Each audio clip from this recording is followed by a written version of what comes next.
Welcome, sir. Thank you, Surjay sir. Thank you for your warm welcome, and good morning, everyone. This is Devesh Satpathy. By profession, I am working in a corporate sector and building this business very passionately in part time. तो आज का जो topic start करने से पहले मैं पहले thanks देना चाहूंगा मेरा जो अपलाइन है, ग्रोइंग अपलाइन, जिनके वजह से मैं इस बिजनेस में आज हूँ. तो platinum going founder platinum mister Sudhir Kumar Satpathy and Saraswati Das. And I would like to extend my thanks to our mentor, Mr. Bhavani Shankar Mishra and Santoshi Das, जो जिनके मेंटरशिप की वजह से हम लोग इतना ग्रो कर रहे हैं और हम लोग का बिजनेस बहुत बड़ा हो रहा है. एंड इस कोर रन के सेशन में आज मुझे वो एक टॉपिक दिए हैं, ऑब्जेक्शन हैंडलिंग, जो कि एक जेन्युइन प्रॉब्लम है हम लोग के. जब जो कोई भी नया आइडिया रहता है और वो जब किसी के साथ बात करने जाता है या कुछ प्रोडक्ट सेल करने जाता है, तो एक जनरल ऑब्जेक्शन हमारे जो अपोजिट साइड में हमारा जो प्रोस्पेक्ट है उससे आता है. तो इस टॉपिक के बारे में आज मुझे बताने के लिए हमारे मेंटर ने मुझे बोले हैं. तो I would like to thank them. And आज का जो कोर रन सेशन है, मैं आप सभी को वेलकम करता हूं. आज का जो सेशन रहेगा, मैं 30 मिनट के अंदर मैं क्या जो जनरल जो ऑब्जेक्शन आता है एंड उसको हम लोग कैसे अप्रोच कर पाएंगे सहीली, तो उसके बारे में मैं आज आप लोगों के साथ शेयर करूंगा. तो उसके लिए मैं अपना स्क्रीन शेयर करता हूं.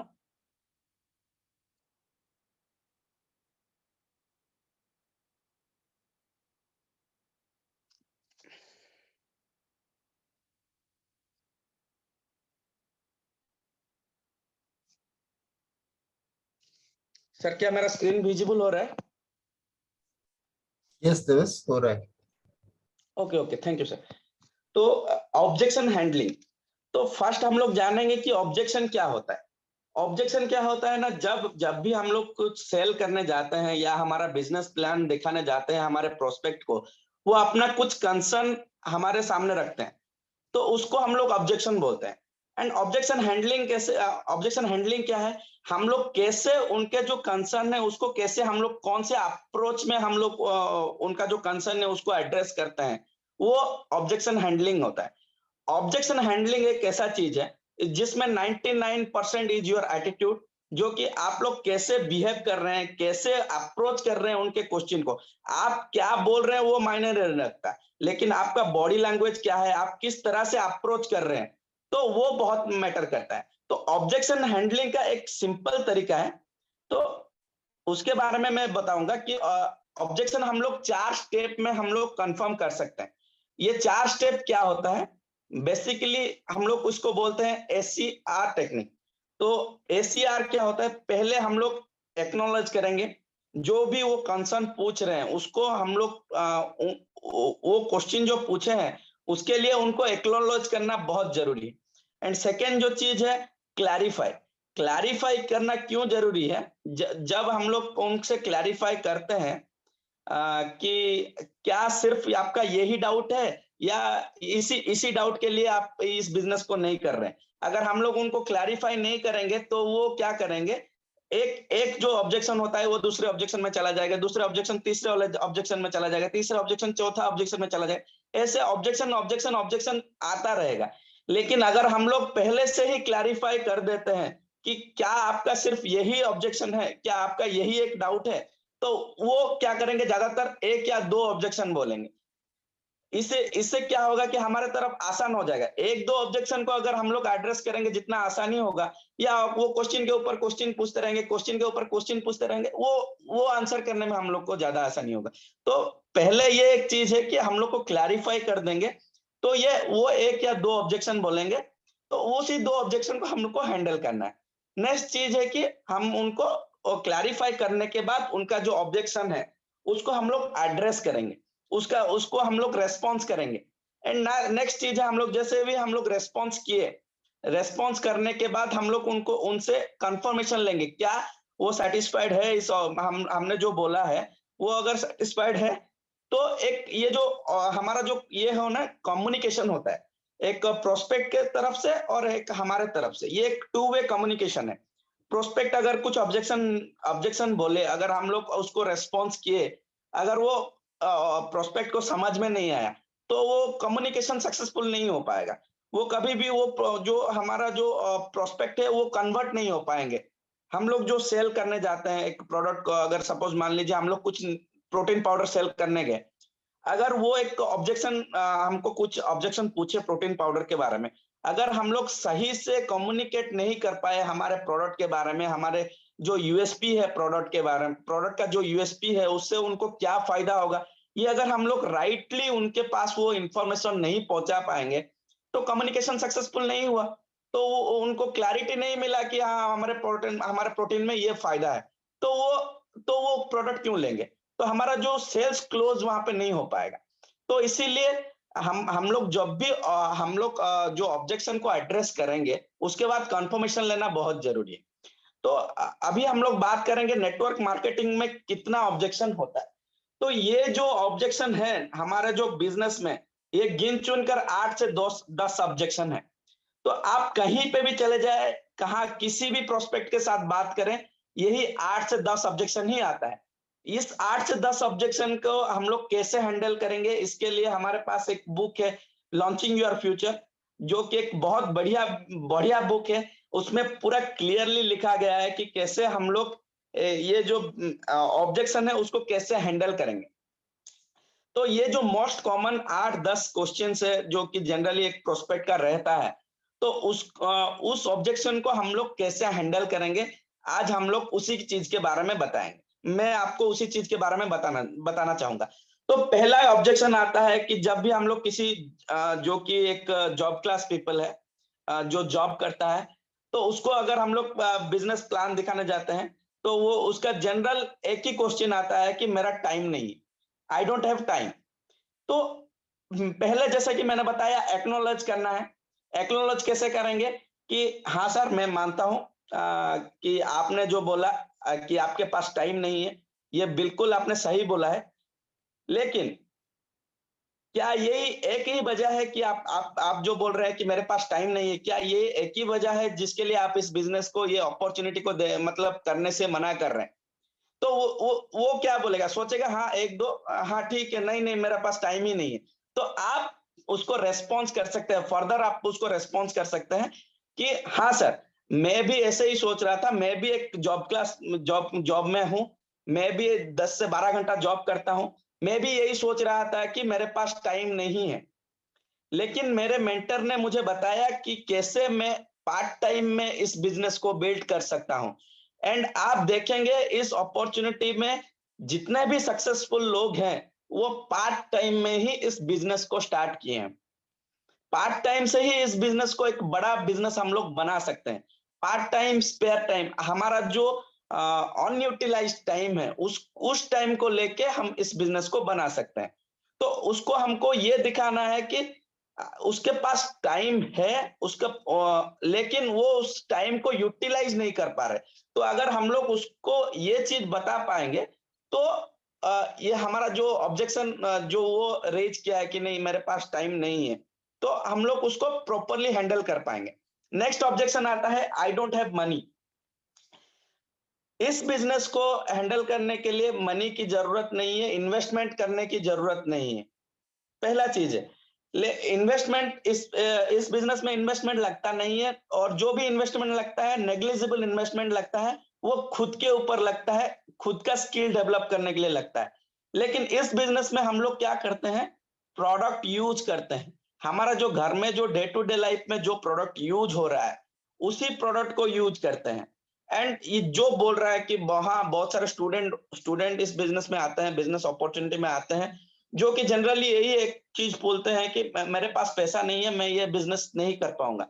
लेकिन हम उनको एक अगर सही रास्ता दिखा पाएंगे कि कैसे वो इस बिजनेस में फंड जनरेट कर सकते हैं, लाइक रिटेलिंग रिटेलिंग में वो अपना पैसा मतलब पैसा अर्न कर सकते हैं, रिटेल प्रॉफिट वो अर्न कर सकते हैं। अगर हम उनको राइट वे में बताएंगे कि कैसे वो पैसा बना पाएंगे, अपने खर्चे से पैसा बना पाएंगे, तो वो लोग कन्विंस हो सकते हैं। नेक्स्ट चीज है, ये एक बहुत बड़ा क्वेश्चन रहता है कि is it A pyramid scheme? क्योंकि बहुत सारे आज आप लोग जिसके पास भी जाएंगे, लोग क्या करते हैं, मल्टी लेवल मार्केटिंग को पिरामिड स्कीम के साथ कंपेयर कर लेते हैं। चेन सिस्टम डायरेक्ट बोल देते हैं कि चेन सिस्टम है, लेकिन हमको बताना है कि ये चेन सिस्टम नहीं है। चेन सिस्टम एंड एमएलएम में डिफरेंस क्या है? नेटवर्क मार्केटिंग एंड जो पिरामिड स्कीम होता है, वो उसमें डिफरेंस क्या है, हमको उनको बताना है। जैसे कि अगर हम लोग कोई भी ऑर्गेनाइजेशन देख ले, तो वो भी एक पिरामिड स्ट्रक्चर में ही आता है। वो एक हायरार्की में आता है, जैसे कि कंपनी का ओनर हुआ, वो सीईओ हुआ, एमडी हुआ, मैनेजर हुआ, सबऑर्डिनेट हुआ, तो ये सब एक दूसरे के साथ लिंक है, वो एक पिरामिड टाइप का ही है। लेकिन जो नेटवर्क है, हम लोग उसमें क्या करते हैं, एक एसेट का निर्माण करते हैं, एसेट बिल्डिंग करते हैं, हम लोग एक नेटवर्क बनाते हैं। तो एक चीज है कि पिरामिड स्कीम में जो जैसे कि बोलते हैं, चेन सिस्टम में फायदा सिर्फ किसको होता है? जो टॉप में होता है उसको फायदा होता है, क्योंकि उसका चेन चेन सिस्टम है। लेकिन ये जो होता है, ये एक नेटवर्क मार्केटिंग है।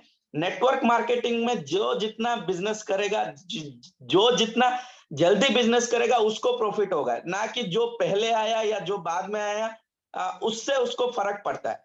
जो काम करेगा वो बेनिफिट लेगा।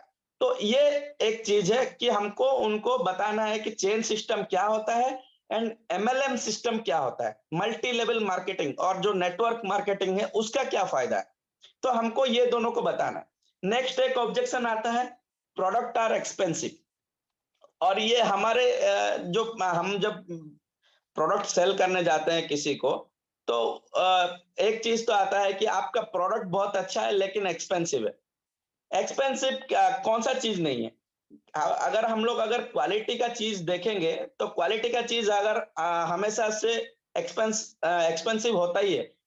आज अगर हम लोग एक शर्ट पहनते हैं, 300 रुपए वाला शर्ट भी मिलता है, 3000 रुपए वाला शर्ट भी मिलता है। 3000 रुपए वाला शर्ट का अपना फायदा है, 300 रुपए वाला 300 रुपए वाला जो कपड़ा है उसका आप लोग जानते हैं। ये जो कंफर्ट देता है वो क्या आता है? क्वालिटी। हमारा जो प्रोडक्ट है क्वालिटी प्रोडक्ट है, लेकिन ये एक्सपेंसिव नहीं है, ये एक कॉस्ट इफेक्टिव है। कैसे कॉस्ट इफेक्टिव है, कॉस्ट पर यूज कैसा है, उसको हमको बताना है। अभी तो कंपनी ने अभी एक नया चेंजेस भी कर दिया है। जो हमारा प्रोडक्ट आता है, प्रोडक्ट के पीछे लिखा रहता है कि पर ग्राम कितना पड़ता है। वो एमआरपी को लेके एक आप देखे होंगे, प्रोटीन के पीछे भी लिखा रहता है, डेली के पीछे भी लिखा रहता है। एमआरपी लिखा हुआ है 24 समथिंग, उसके बाद लिखा है 20.49 पर ग्राम, मतलब पर टैबलेट 20 रुपया पड़ता है ना? तो वो भी हम लोग कस्टमर को दिखा सकते हैं कि ये एक्सपेंसिव नहीं है, कॉस्ट इफेक्टिव है। 20 रुपए में हम लोग 13 विटामिन 11 मिनरल खा पा रहे हैं।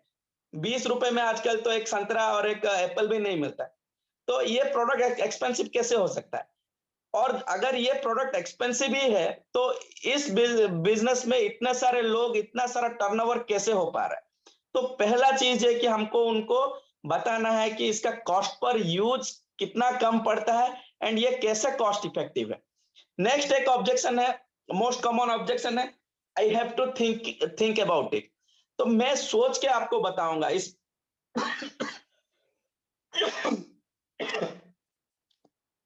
सॉरी, ये एक जनरल है कि मैं सोच के बताऊंगा।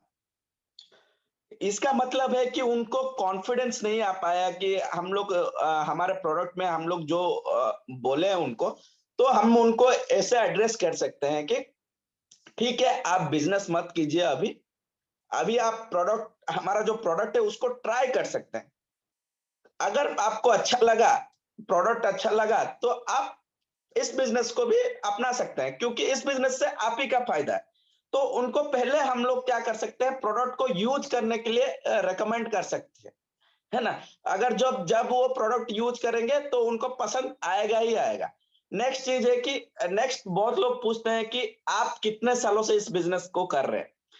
ये जो चीज पूछने का मेन उनका हिडन एजेंडा क्या होता है कि उनको देखना है कि हमारा जो कंपनी है वो कितने साल पुराना है ना?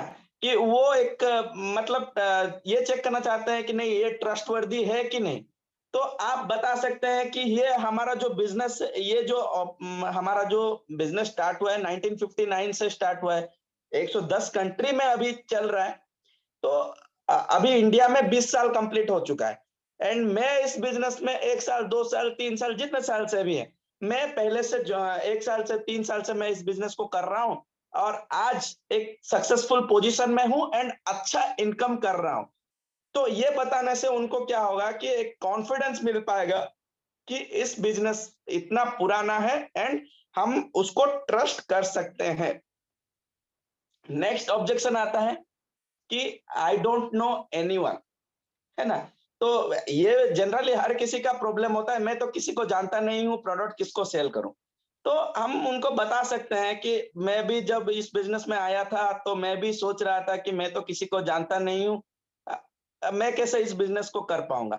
लेकिन एक पहला चीज़ है कि अगर जब हमारे कॉन्टैक्ट को अगर हम लोग देखेंगे फ़ोन के कॉन्टैक्ट लिस्ट में, उसमें तो एटलीस्ट 100 150 लोग मिल ही जाएँगे। या फेसबुक में देखेंगे तो 400-500 लोग एटलीस्ट होंगे, ऑन एन एवरेज मैं बता रहा हूँ।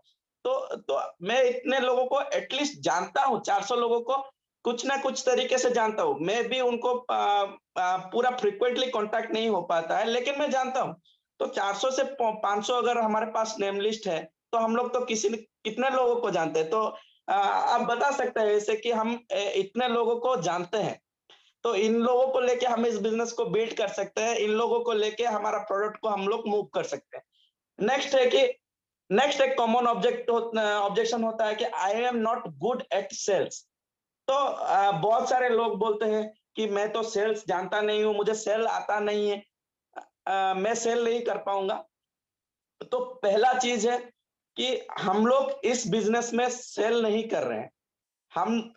हमारा जो मेन एम है क्या है, हम लोग जो हमारा जो प्रोडक्ट है, हम लोग जो यूज कर रहे हैं, हम एक्सपीरियंस शेयर कर रहे हैं। तो एक किताब भाईना ऑलवेज बोलते हैं ना, तो एक किताब में है कि each and everyone in this world is a greatest salesman. अगर if you are not selling anything then check your pulse, you might be dead.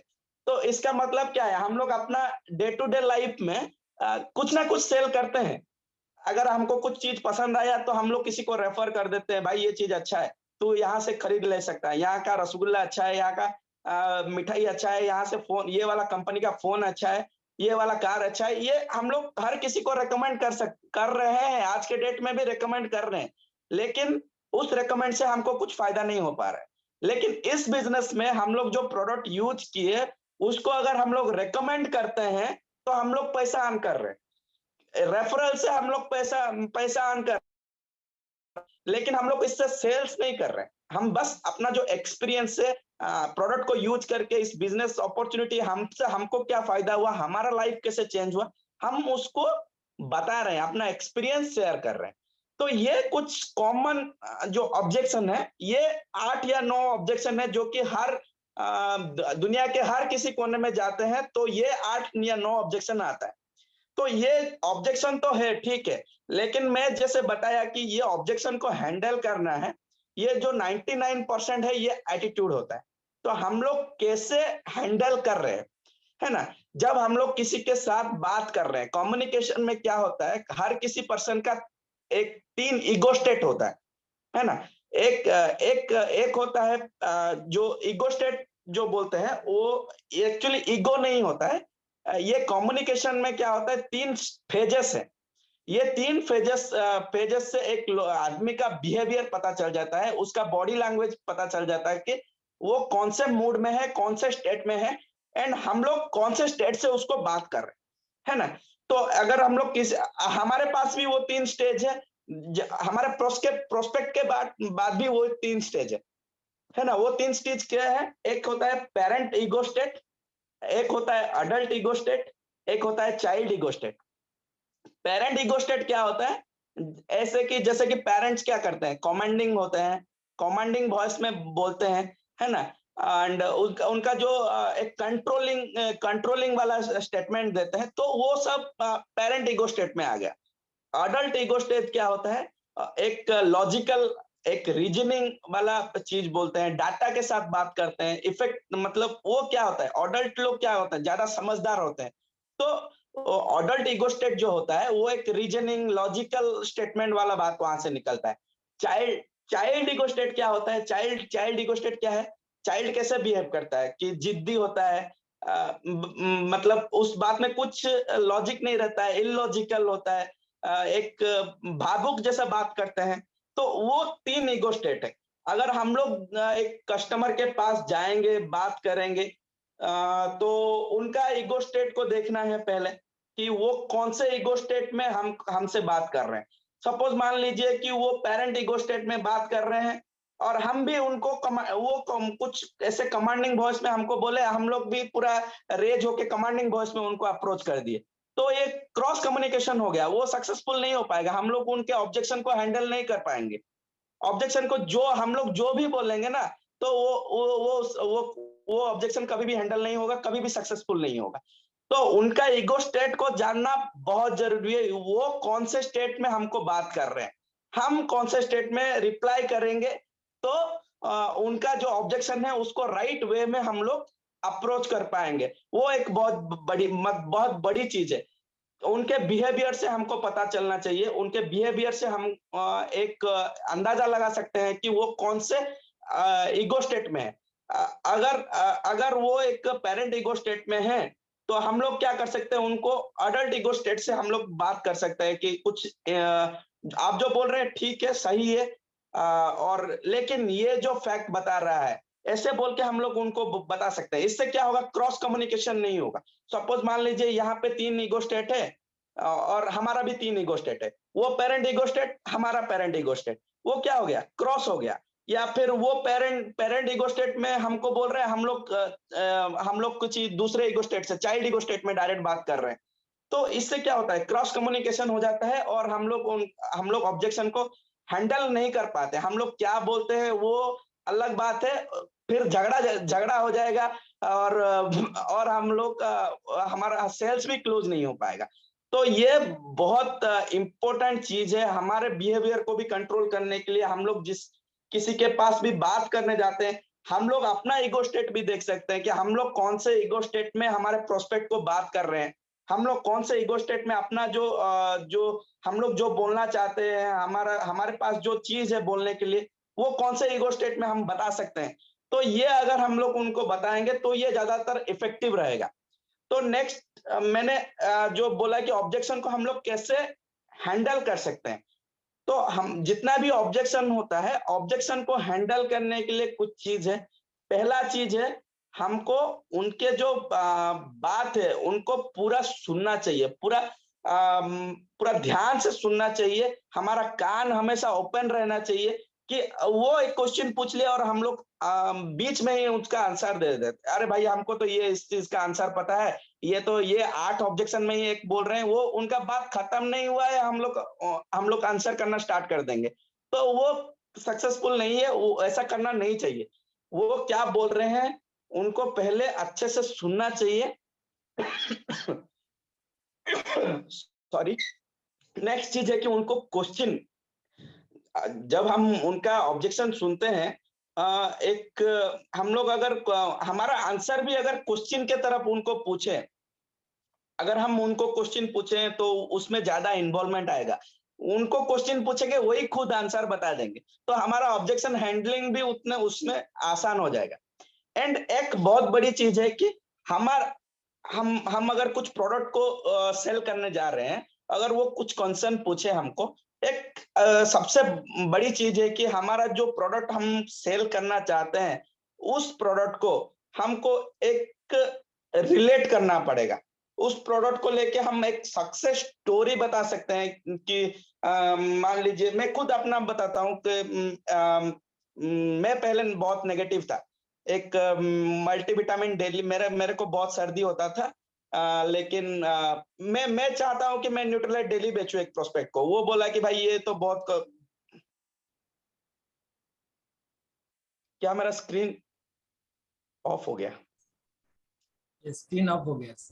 हाँ, ओके ठीक है, अभी वो स्क्रीन में कुछ नहीं है।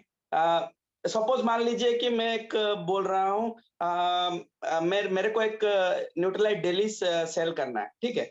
और वो कुछ सब्जेक्ट मतलब वो कुछ कंसर्न पूछे तो हम उनको बता सकते हैं कि मैं भी पहले नेगेटिव था, बहुत नेगेटिव था। मुझे भी बोले कि न्यूट्रलाइट डेली खा लो, आपका जो इम्यूनिटी है वो बूस्ट हो जाएगा। लेकिन मैं इतना नेगेटिव था कि मुझे बिलीव ही नहीं था। लेकिन जब मैंने न्यूट्रलाइट डेली खाना स्टार्ट किया, मेरा इम्यूनिटी इतना बढ़ गया है कि आज के डेट में सीजन चेंज होता है या कुछ होता है, मुझे ठंडा नहीं होता है। मतलब सर्दी जुकाम नहीं पड़ता है। लेकिन पहले क्या होता था, मुझे क्लाइमेट चेंज होते ही मुझे सर्दी हो जाता था। मेरे नाक से पूरा बहता था पूरा गंगा। तो हम लोग ऐसे ही स्टोरी बना सकते हैं, कुछ रियल स्टोरी हम उनको बता सकते हैं। या ग्लूकोसामाइन का भी आजकल ऑस्टियोआर्थराइटिस के बहुत सारे केस आप देख सकते हैं, या फिर गैस्ट्रिक के बहुत सारे केस देख सकते हैं, जिसके विषय पे किसी के घर में जाएंगे तो गैस्ट्रिक का जो प्रोडक्ट आप लोग सेल करने के लिए जाएंगे, उनका कुछ ऑब्जेक्शन आएगा, तो उस प्रोडक्ट को लेके आप कुछ सक्सेस स्टोरी बता सकते हैं। तो बेसिकली क्या है, ऑब्जेक्शन हैंडलिंग का मेन फोकस है कि हम लोग को उनके प्रॉब्लम को सॉल्व करना है। अगर हम लोग उनके प्रॉब्लम का अगर ठीक अप्रोच के साथ हम लोग उनको एक राइट सॉल्यूशन दे पा रहे हैं, तो हमारा ऑब्जेक्शन हैंडलिंग जो है उसका जो मोटो है वो सक्सेसफुल हो जाएगा, है ना। तो ये चीज को हमको ध्यान में रखना है ऑब्जेक्शन हैंडलिंग करते वक्त। And that's all from my side. Thank you. Back to host. जोरदार जोरदार जोरदार क्लैप होना चाहिए फ्रेंड्स मिस्टर देवेश सतपथी के लिए। रियली ऑसम प्रेजेंटेशन था।